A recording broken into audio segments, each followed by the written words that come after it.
Bernardino attack of December 2nd, 2015, was labeled as a domestic terrorist incident. Is that correct? I believe so.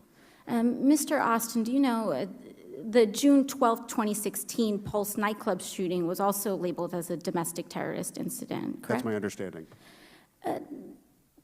Mr. Salim, when Dylan Roof, a 21-year-old white supremacist, entered the Emmanuel African Methodist Episcopal Church and murdered 9 African-American worshipers, was that labeled as an incidence of domestic terrorism? I don't believe it was, but there's no question that it was.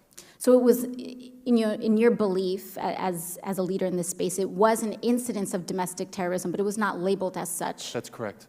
Was the white supremacist shooting at Pittsburgh Tree of Life Synagogue labeled as a domestic terrorist incident?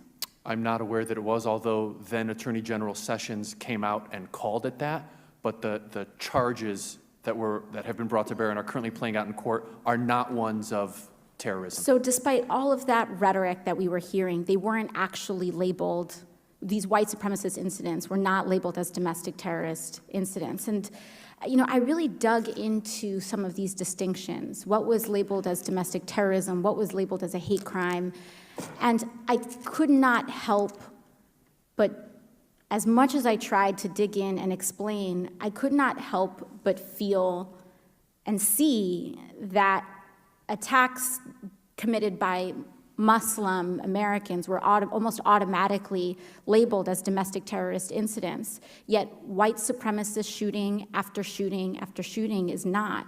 And I can't help but come to the conclusion that these labels, what's being labeled as terrorism, is almost exclusively coming down to the identity. And it seems as though white men invoking white supremacy and engaging in mass shootings are almost immune from being labeled domestic terrorists in their violence.